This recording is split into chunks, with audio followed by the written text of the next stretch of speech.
Bismillahirrahmanirrahim. Assalamualaikum warahmatullahi wabarakatuh. Waalaikumsalam warahmatullahi wabarakatuh. Ya Rabbi bil Mustafa balligh maqasidana waghfir lana ya wasi'al karami. Ya Rabbi bil Mustafa maqasidana waghfir lana ma mada ya wasi'al karam. Da'a ilallahi fal mustamsikuna bihi mustamsikuna bihablin ghairi munfasimi. Ya Rabbi bil Mustafa maqasidana waghfir lana ma mada ya wasi'al karam. Astaghfirullah min qawlin bila amalin laqad nasabtu bihi naslan lidhi uqumi. Ya Rabbi bil Mustafa maqasidana waghfir lana ma mada ya wasi'al karam. Allahumma salli wa sallim wa barik alaihi wa ala alihi wa ashabihi.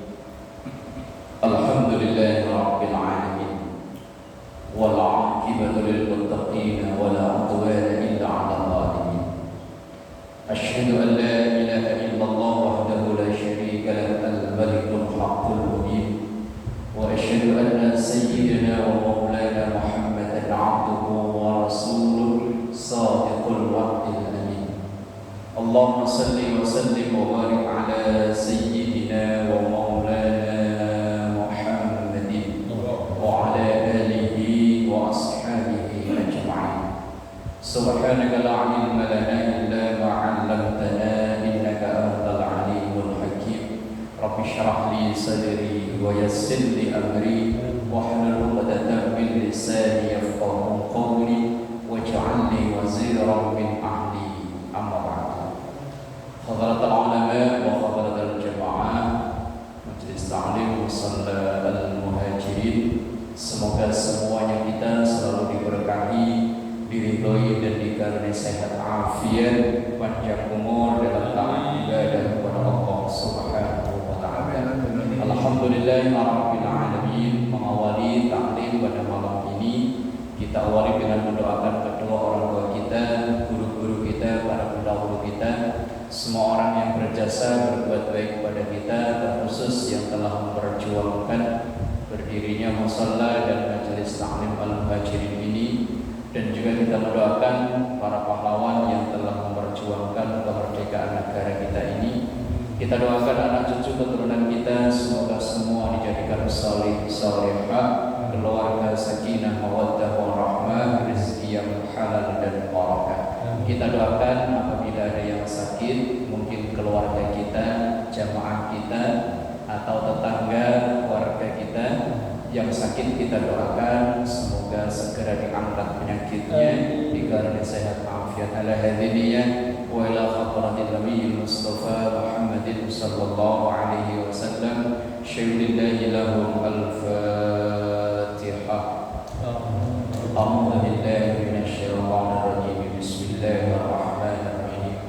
Alhamdulillahi rabbil alamin arrahmanir rahim maliki yaumiddin. Iyyaka na'budu wa iyyaka nasta'in. Ihdinas siratal mustaqim. Shiratal ladzina an'amta 'alaihim ghairil maghdubi 'alaihim waladdallin. Bismillahirrahmanirrahim. Melanjutkan ngaji kita dari kitab Nihayatuz Zain tulisan Imam Nawawi Banten. Bismillahirrahmanirrahim. Qala Syekhul Mu'allif rahimahullahu ta'ala wa nafa'ana bihi wa bi'ulumihi fid dharain amin. Tambihun, ada satu peringatan dari beliau. Muqaranatul ma'mum lil imam, yaitu barengnya antara makmum dan imam. Ketika berjamaah antara imam dan makmum, kalau bareng atau bertepatan pas bareng, itu imma haramun wa mubtilatun, ada kalanya dilarang dan batal sholatnya apabila gerakannya tepat bareng dengan gerakan imam. Wa hiya yaitu al-muqaranatu fit taharrumi, yaitu ketika pas bertepatan bareng ketika takbiratul ihram. Ketika imam takbiratul ihram angkat tangan, dia juga bareng pas gerakannya tepat kayak orang senam gitu bareng. Ketika takbiratul ihram, makmumnya juga takbiratul ihram, maka sholat makmumnya itu batal alias tidak sah. Dan terus bagaimana kita? Lah kalau kita sebagai makmum tunggu sampai imam itu takbiratul ihramnya sempurna. Sempurnanya takbiratul ihram ketika tangan ini sudah sedekap. Allahu Akbar, sudah sedekap, plek. Ini imamnya sudah begini, kita baru Allahu Akbar. Jangan buru-buru. Karena kalau pas bertepatan gerakannya bareng begitu, kita imamnya ngangkat tangan, kita ngangkat tangan bareng, maka ini adalah muqaranah. Muqaranah itu bertepatan gerakan yang membatalkan sholat makmumnya. Kalau imam nggak masalah. Yang batal itu makmumnya. Yang pertama. Yang kedua, wa imma makruhatun. Ada kalanya membarengi gerakan imam itu hukumnya makruh. Nah, sementara konsekuensinya kalau kita sholat berjamaah kena hukum makruh, maka nilai berjamaah kita gugur. Lagi-lagi yang kena resiko ini adalah makmum.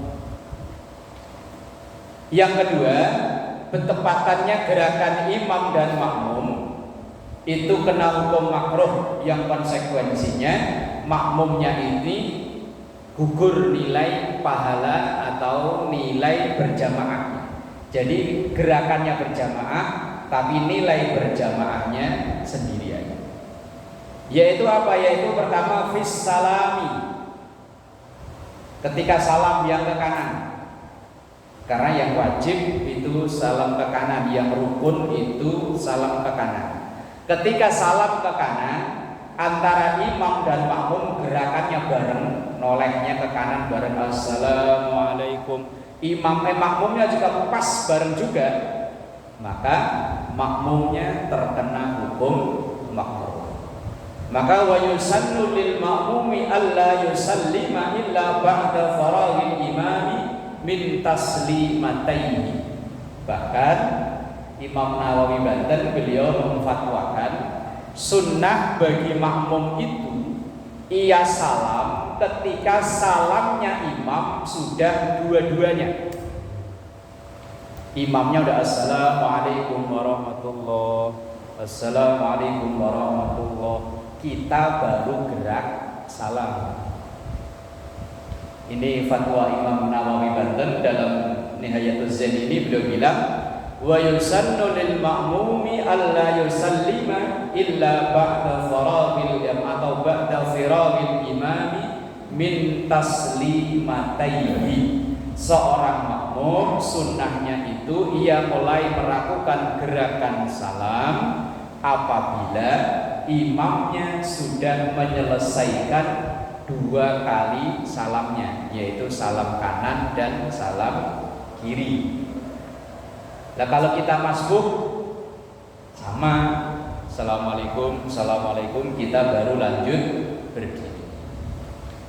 Tapi seandainya assalamualaikum sudah sempurna dari salam yang pertama, kita langsung salam boleh. Kemudian kalau kita masbuk, imamnya assalamualaikum warahmatullah, kita langsung nambah karena kita tadi ketinggalan juga boleh. Tetapi anjuran atau fatwa dari Imam Nawawi Banten ini sebaiknya kita salam setelah imam itu menyelesaikan 2 kali salamnya. Kemudian wafil af'ali, yang makruh lagi kalau bersamaan dalam rukun af'al. Rukun af'al itu rukun gerakan, kayak perpindahan dari berdiri ke ruku ke i'tidal ke sujud ke duduk. Perpindahan gerakan ini kalau antara imam dan makmum kok bareng, maka makmumnya kena hukum makruh. Maka harus bagaimana? Kita nunggu sampai imam itu sempurna. Sama kayak orang di Masjidil Haram kalau kita lihat sholatnya, bahkan kayak sampai kayak ada backing vokal Pak, untuk menghindari agar makmum ini tidak membarengi gerakan imam. Kalau kita lihat ya, misalnya ini lagi sama-sama, umpama ini imamnya palanya gede, ini makmum. Lah begitu, lakum dinukum waliyadin, Allahu Akbar, sempurna kan rukuk, kita baru gerak Allahu Akbar. Sami Allahu liman hamidah, kita baru gerak Sami Allahu liman hamidah. Kalau sujud ya sama, Allahu Akbar, udah sujud kita baru gerak Allahu Akbar. Ini cara kita, etika kita berjamaah. Kalau bareng bertepatan, misalnya ini imam ini makmum, lakum dinukum waliyadin, Allahu Akbar, ini kan bareng namanya Sami Allahu liman hamidah. Ini makmumnya kena hukum makruh. Kalau hukum makruh ini berjalan sampai sholat selesai, maka pahala atau fadilah berjamaah yang 27 itu gugur. Ini bagi makmumnya. Maka yaitu yang kita lihat di Masjidil Haram itu sampai kayak ada backing vokal, imamnya geraknya Allahu Akbar, langsung ada yang Allahu Akbar. Ini biar makmumnya ini terhindar dari hukum makruh karena membarengi gerakan imam.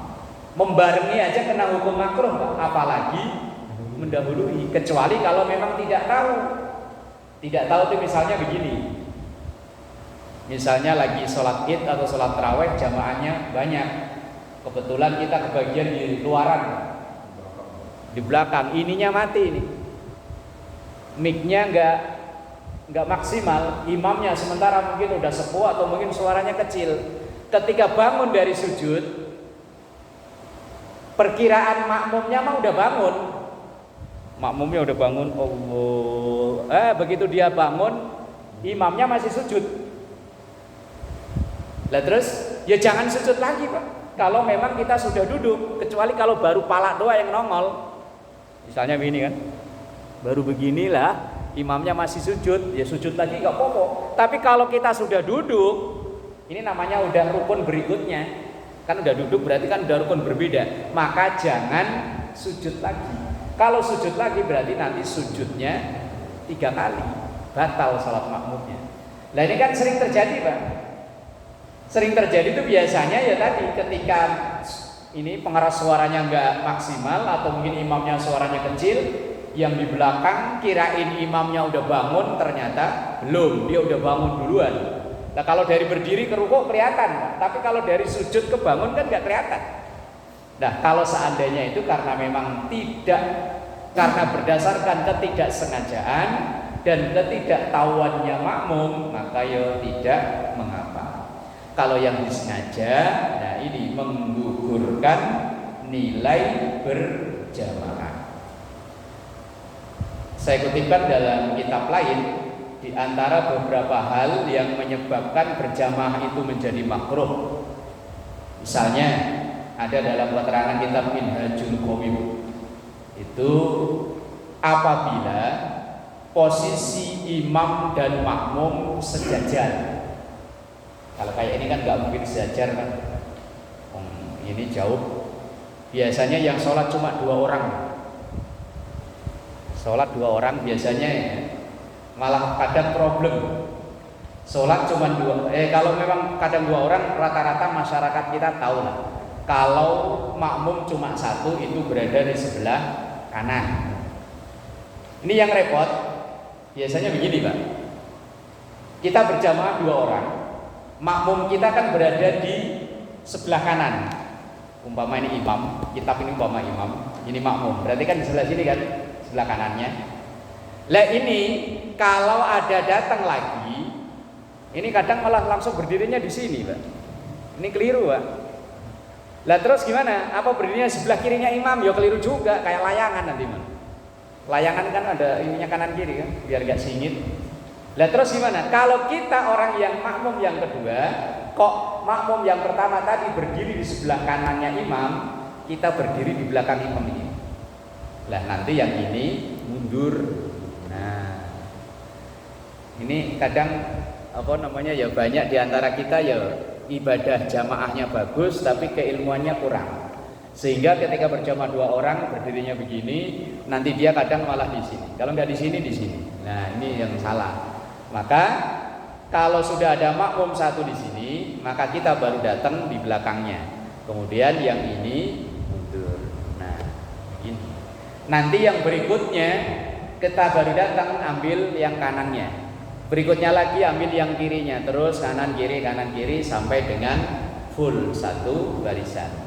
Setelah barisan full baru bikin barisan baru di belakang tapi agak geser ke kanan. Misalnya imamnya di sini, berarti geser Pak Guru ini isinya dikit. Nanti yang kedua kirinya, nanti ketiga terus selang-seling sampai barisan full, begitu seterusnya. Ini kadang ada datangnya telat, iya bikin barisan di pojok. Kan barisan pertama udah penuh nih, dia baru datang pojok sono, Pak Dadang situ. Ya karena kebetulan ada yang datang lagi dulu waktu kampanye politik beda pilihan, wah Pak Dadang musuh sono. Berarti satu sono. Nah yang datang ketiga kan bingung. Ini saya milih Pak Dadang, kok milih Pak Ono? Ono kok sono? Wah gak enak lah. Wah kertas. Lah ini pernah terjadi yang pernah lihat tuh Pak. Ya Allah ini 3 orang gimana ya? Satu di tengah, satu di pinggir sono, satu di. Saya yakin itu awalnya mungkin sonoan dulu apa sonoan dulu, dia ini tengah. Kalau yang ini benar Pak langkahnya Pak, dia mengambil barisan yang di tengah. Nah yang bermasalah kan yang 2 ini Pak. Kalau 2 ini sampai selesai, sampai salam kok tidak barisan ini tidak nyambung, tidak keisi orang, maka 2 orang yang di pojok-pojok ini kena hukum makruh. Karena berdiri sendiri sementara ada kemungkinan kita bersatu atau kita nyambung dengan shaf yang ada, ini kena hukum makruh. Dan tadi kan misalnya ini udah ada 2 orang, kita baru datang nih, kebetulan dua-duanya lawan politik lah ya, waktu calonan RT ini apa RW itu ya. Nah, iya wah musuh ini laku calonan RW. Dua-duanya lagi. Ntar kalau deketan salaman, akhirnya bikin sono. Ini orang yang bikin baru sementara tidak nyambung ke barisan yang ada. Kalau sampai salam kok tidak ini terpenuhi dengan datangnya orang, maka kena hukum makruh. Kalau makruh, ya tadi nilai berjamaahnya gugur. Yang sering terjadi itu biasanya lah di masjid-masjid besar. Kalau musola-musola kecil begini insya Allah lah. Yang masjid besar kayak di Islamik itu kalau terawih itu kadang barisan pertama kedua sih penuh. Yang ketiga itu kadang ada yang mencar sono 2 orang, ada yang sono 4 orang, ada yang di sini. Kalau ditanyain Pak kok nggak nyatu, gerah di situ, ini dekat pintu adem, dekat kipas. Ini repot ini model begini nih repot. Iya jamaah sakarpe dhewe, semaunya sendiri. Sementara ada keterangan berdiri sendiri terpisah dari shaf yang ada itu hukumnya makruh. Misalnya ada keterangan dalam kitab atau tulisan Ibnu Hajar Al-Haytami bahwa wa yukrahu lil ma'mumi wuqufahu munfaridan.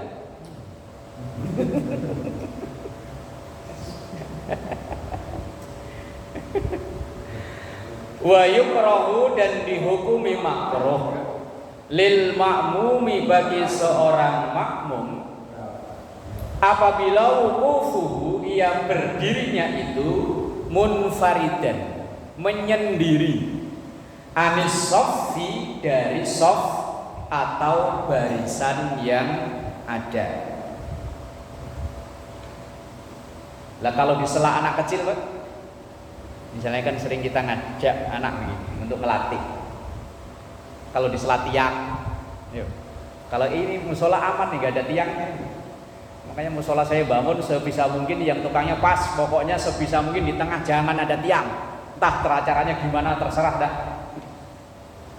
Karena memang ya tadi kalau saya pribadi biar mengusahakan sholat berjamaah itu tidak terputus softnya. Alhamdulillah ini desainnya nggak ada tiang. Padang itu ada musola kecil aja tiangnya banyak ya.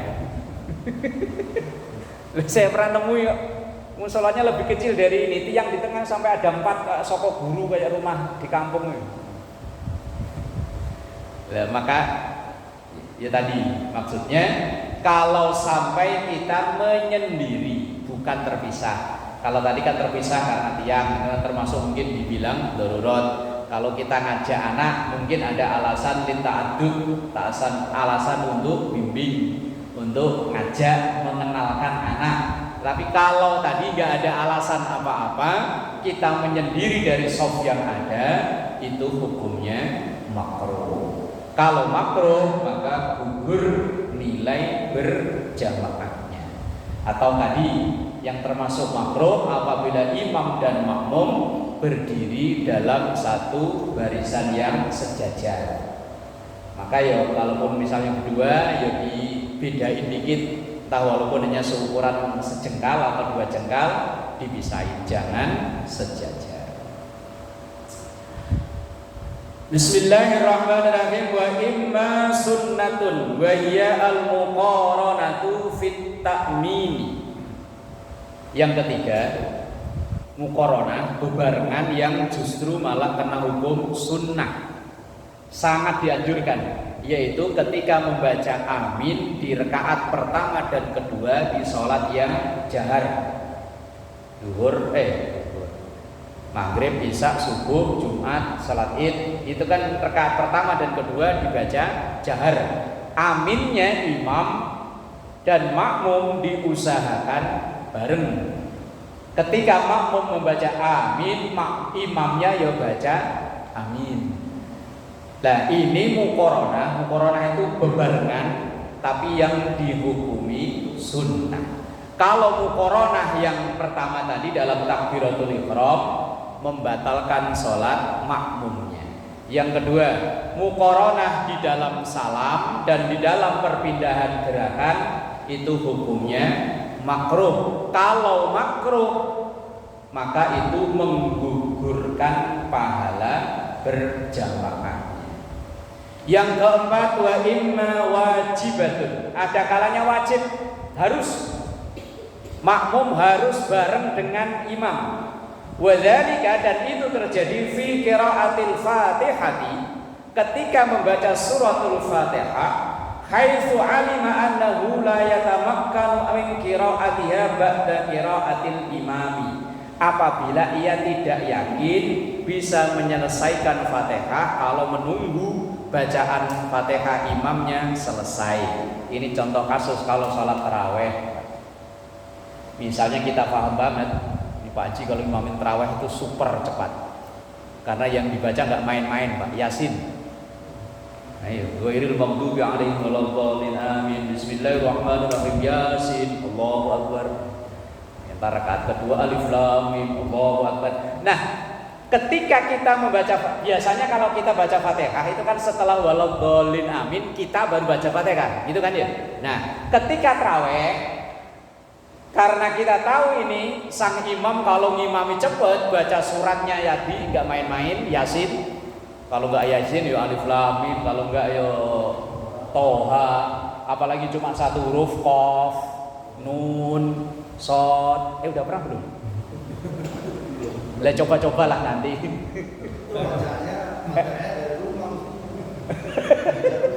Oh, Fatihahnya dari rumah nyicil gitu ya, atau enggak idem gitu ya. Ghairil maghdubi alaihim waladdallin idem. Kalau misalnya ada, ya walaupun kalau itu ya kebangetan lah ya. Saya sendiri juga belum pernah. Tapi seandainya mau nyoba boleh. Ayo, Pak Ji ya. Sekali-kali itu di sini. Gitu ya. Sini ya. Ntar yang enggak ngaji kan, waduh ini imamnya dapat ilmu dari mana nih bacaan beginian nih. Seandainya kita yakin bacaan Fatihah kita enggak keuber ketika nunggu Fatihahnya imam selesai, maka bareng dengan imam membaca Fatihah itu justru malah wajib. Dan selama ini gimana? Nunggu amin ya. Lah kalau tapi kalau bacaan kita kan ya standar lah ya, masih ya alhaqumut takasur ke bawah sampai masih kuber kali itu ya. Dan seandainya tadi misalnya iya. Itu belum satu surat. Kalau alif ba itu satu huruf, tapi ada yang satu surat itu cuma nun, qaf, shad itu ada. Tapi kalau alif ba itu bukan satu surat, satu huruf. Belum memenuhi standar sunnah. Standar sunnah itu kan satu ayat. Lah nun itu kan satu ayat, qaf ya satu ayat. Atau yang dua huruf, Yasin dua huruf, Toha dua huruf, Hamim dua huruf. Ada yang tiga huruf, Alif Lam Mim. Yang banyak kan 5 huruf, Kaf Ha Ya Ain Shad. Dan seandainya kayak seperti itu, maka kita baca Fatihahnya wajib bareng dengan imam. Kemudian dalam kitab lain diklasifikasi kalau bareng atau bahkan mendahului imam, tapi dalam qauli, dalam bacaan, kayak amin kan bacaan, Fatihah yo bacaan, tahiyat bacaan, maka tidak ngaruh apa-apa, tidak ada hukum apa-apa. Tapi kalau dalam kitab ini dibahas, kalau dalam kitab lain enggak. Yang jadi permasalahan itu hanya dalam rukun fi'li, rukun gerakan. Tapi kalau rukun bacaan seperti Fatihah, maka mau dahului imam, mau barengi imam enggak masalah.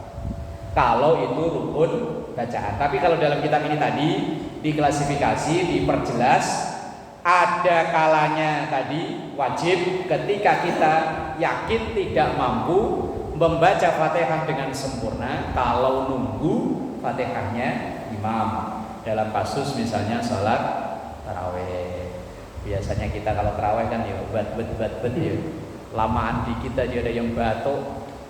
Tapi kalau ada yang selawat gak ada ya, selawat Nabi, paling gerendeng sama batuk ya. Kadang baru takbir aja makmum udah suudon Pak ya. Gitu ya, dehem ya. Lah kalau imam harian sih mungkin jamaah udah paham, oh karakternya imam ini begini. Lah imam misalnya imam yang impor, imam impor dari luar, begitu baca takbir udah Allahu Akbar. Wah, makmum yakin di belakang. Wah.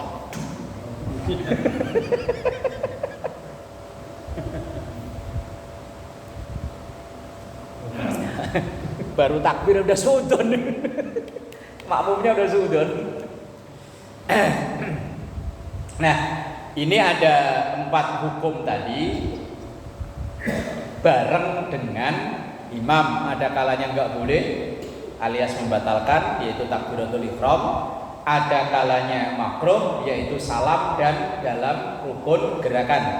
Yang ketiga sunnah, yaitu ketika membaca amin. Dan kemudian yang keempat wajib, yaitu dalam membaca suratul Fatihah kalau kita khawatir tidak kebagian waktu untuk membaca Fatihah. Bismillahirrahmanirrahim. Ini masih dalam bahasan arkanus sholat, rukun sholat. Rukun sholat yang terakhir, yang keempat, warabi'u asyara, yang ke-14 adalah tartibun. Tartib artinya urut. Kalau ini sudah maklum, sudah kita laksanakan keseharian kita. Bismillahirrahmanirrahim. Walau saha ghairu ma'mumin bitarki ruknin aw syakkin atabi. Lah kalau seandainya ada orang yang terlupakan dalam sholatnya. Kalau dalam kitab ini hanya ringkas, kalau dalam Fathul Qorib itu ada keterangan bahwa kalau kita tertinggal bukan ketinggalan. Ada rukun sholat yang kita ragu belum kita lakukan, atau memang kita yakin belum kita lakukan, maka ada 3 kemungkinan. Ada kemungkinan yang ketinggal itu rukun atau wajib, maka kita balik ke rukun tersebut. Misalnya begini, kita takbir sholli fardhu isya, Allahu Akbar, baca iftitah kita, la syarika lahu bidzalika, seterusnya sampai wa ma ana terus. Begitu selesai itu lupa baca Fatihah, malah langsung baca surat. Langsung bismillahirrahmanirrahim, idza jaa nasrullahi wal fath. Fatihahnya lupa. Langsung selesai afwaja, langsung ruku. Begitu pas ruku belum ingat sami Allahu liman hamidah rabbana walakal hamdu, ragu mulai nyerang. Tadi Fatihah saya kebaca atau belum? Lah kalau berjamaah kan ada makmum yang ngingetin. Ini sholat sendirian ini. Tadi Fatihah saya udah kebaca atau belum? Saya udah kandung i'tidal. Kalau memang timbul keraguan kayak seperti itu karena yang ketinggalan itu wajib, maka Bapak balik ke Fatihah itu lagi. I'tidal kan posisi tangan udah begini, maka langsung sedekap lagi baca Fatihah. Lah terus rukuk lagi, i'tidal lagi. Karena sesuatu yang tertinggal kalau itu rukun atau yang fardu, maka konsekuensinya harus kembali ke rukun yang tertinggal itu. Contoh tadi Fatihah, kan Fatihah ini termasuk rukun atau wajib. Yang kedua, kalau yang tertinggal itu sunnah ab'ad. Sunnah ab'ad itu ada 6. Kunut, kemudian berdirinya, kemudian tahiyat awal, duduknya, kemudian membaca salawat di rakaat pertama, di tahiyat pertama, dan membaca salawat kepada keluarga Nabi di tahiyat terakhir. 6. Kunut dan berdirinya.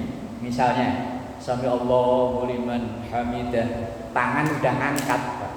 Berdirinya kan ingat namanya, tapi bacaan kunutnya lupa.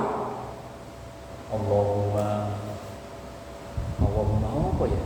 Allahumma. Lah kalau kita makmum kan enak, tinggal amin, amin, amin, selesai ruku. Lah kebetulan mungkin bangun kesiangan, nyau ke musola udah komat. Kalau ngejar ke musola udah nggak kebagian. Begitu sami Allahu liman hamidah, kan angkat tangan rakaat kedua subuh. Begitu mau baca kunut udah Allahumma, cuman lupa lanjutannya. Allahumma enggak kelar-kelar, langsung ruku aja.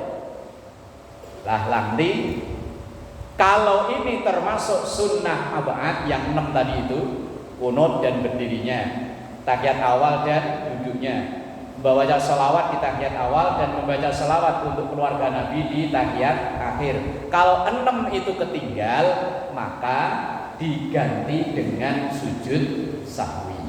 Kalau yang tertinggal ab'ad. Tapi kalau yang tertinggal itu hayat itu bukan rukun, bukan sunnah ab'ad. Seperti misalnya baca surat setelah Al-Fatihah, kita baca subhana rabbiyal a'la, subhana rabbiyal azim, kita baca sami Allahu liman hamidah rabbana dan seterusnya, rabbi firli warhamni. Ini semuanya sunnah hayat. Kalau tertinggal nggak ada konsekuensi apa-apa. Kalau tertinggal ya wis. Misalnya baru rakaat pertama lakum dinu waladhdallin amin. Mau baca surat kelamaan, langsung Ini ab'ad namanya. Kalau ab'ad yang tertinggal, maka nggak ada konsekuensi apa-apa. Wis langsung. Nah, kalau yang tertinggal rukun atau fardu, maka kembali ke yang tertinggal itu. Kalau yang tertinggal ab'ad diganti sujud sahwi. Kalau yang tertinggal hayat tidak perlu diganti apa-apa. Lah kalau sujud sahwinya lupa juga. Nah, makanya kemarin di pertemuan yang kemarin, ketika kita ada rencana untuk sujud sahwi, duduknya jangan duduk tawarruk. Tawarruk itu duduk tahiyat akhir. Kalau nanti berencana ada sujud sahwi karena konsekuensi tadi ada yang tertinggal, maka walaupun tahiyat awal, tahiyat akhir, duduklah dengan iftirash. Iftirash itu duduk tahiyat awal. Lah udah iftirash tapi tetap lupa juga, ya wes, mau gimana lagi? Lah kalau ingatnya masih dekat itu maksudnya udah assalamualaikum, astagfirullahaladzim lah, tinggal lah tadi sejahwi ya langsung sujud boleh. Tapi kalau udah pakai baju dinas, udah sarapan nasi uduk, udah ngater motor jalan, ya wes ketinggalan, ya wes lah. Itu kalau ada yang tertinggal atau kita ragu apakah tadi udah saya laksanakan atau belum. Dalam sholat itu ada 3 kemungkinan itu tadi. Bismillahirrahmanirrahim. Far'un sunnatuhulu sholatin binasyatin wa faraghi qalbin. Sunnah hukumnya tuhulu sholatin ketika sudah mau melaksanakan sholat, binasyatin yaitu dengan maksimal, sungguh-sungguh semangat, enggak keluat itu kalau bahasa orang Betawi apa ya? Layak playa itu bahasa apa? Baru denger ini saya mah. Bahasa Lampung apa bahasanya? Yang kayak sholat itu kan males udah banyak dulu. Pas kalau pas sudah komat langsung berdiri set. Kalau orang Jawa kan keluat ya. Pokoknya itu prosesnya lama. Kelemar kayak nggak ada ototnya. Lelet. Nah, pokoknya begitu udah komat langsung set diri. Dan diusahakan berdiri itu sebelum yang komat itu mengucap qad qomatis sholat, kita sudah berdiri. Tapi kalau lagi di Masjidil Haram semangat ya. Kadang belum makmum. Muadzinnya belum qomat aja udah sok itu udah rapi lah. Tapi kalau kembali ke Indonesia ya kembali ke setelan awal ya. Ibarat HP udah kembali ke setelan awal, ke setelan pabrik lagi. Qomat itu kadang ya masih sewatai. Kadang kalau traweh malah kalau tahu witir yang pertama kan kadang baca Al-A'la ya. Sabbihisma rabbikal a'lal ladzi khalaqa fasawwa. Ini malah enggak berdiri-berdiri kok. Masih duduk aja. Ntar kalau udah qad aflaha man tazakka wa dzakara isma baru berdiri. Wah, wes. Ini khawatirnya kita masuk dalam kategori munafik. Munafik itu kan ada dalam Quran, itu kan ada di surah An-Nisa ini. Itu saya hafal gara-gara dulu Muammar kalau ada orang mau hajatan ini nyensel ini. Innal munafiqina yukhadi'unallaha wa huwa khadi'uhum wa idza qamu ila sholati qamu kusala yura'una an-nasa wa la yadhkurunallaha illa qalila. Orang munafik itu ciri-cirinya diantaranya wa idza qamu ila sholati, mereka itu kalau mau sholat qamu ya sholat sih tapi kusala. Kusala itu dari kata kaslan, malas-malesan. Berarti kan keluat lelet, apa tadi bahasa sampean? Kelemar enggak tadi bahasa plelak-plelek. Leda-lede, apa lah bahasanya aneh-aneh bagi bahasanya lah. Pleyek-pleyek wis, lelet, keluat wis. Salat sih salat, cuman salatnya itu ya tadi enggak semangat, enggak satset. Takbir aja kayak malas-malasan.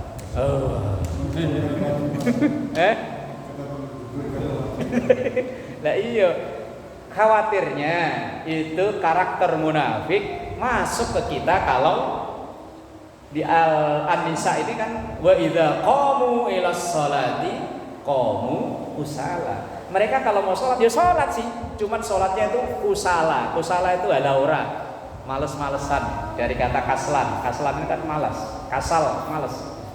Kusala itu banget malesnya, berdirinya itu lama. Ya kecuali kalau memang dia punya penyakit tertentu, gerakannya itu lamban, ya oke lah, memang darurat. Tapi kalau masih seger-seger begini, berdirinya entar, satset.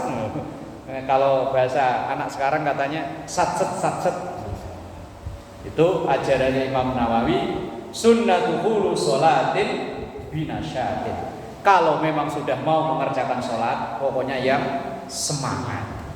Kalau nasihatnya siapa dulu saya pernah dengar itu, greget. Oh, apa ya? Greget, bukan begitu nasihatnya. Rasakanlah kalau kita sholat itu kayak sholat terakhir itu. Sesuatu kalau terakhir itu kan semangat. Kayak kita dulu kalau naik bis, Pak. Itu taktiknya kenek, itu kan ayo terakhir. Iya. Dulu sering saya tinggal di Priok, kerjanya di Kampung Rambutan. Asal di terminal Kampung Rambutan itu yang namanya Sari Bakti. Terakhir. Kita lari Pak, ngejar bis itu. Takutnya khawatir udah nggak ada lagi, begitu kita naik, belakang masih ada. Wah, ya ini kan strategi ya, marketing. Dan saya pernah dengar, wallahu alam, lupa entah ceramahnya dari Ustaz siapa. Rasakan ketika kita beribadah, biar timbul semangatnya itu, rasakan kayak ini yang terakhir.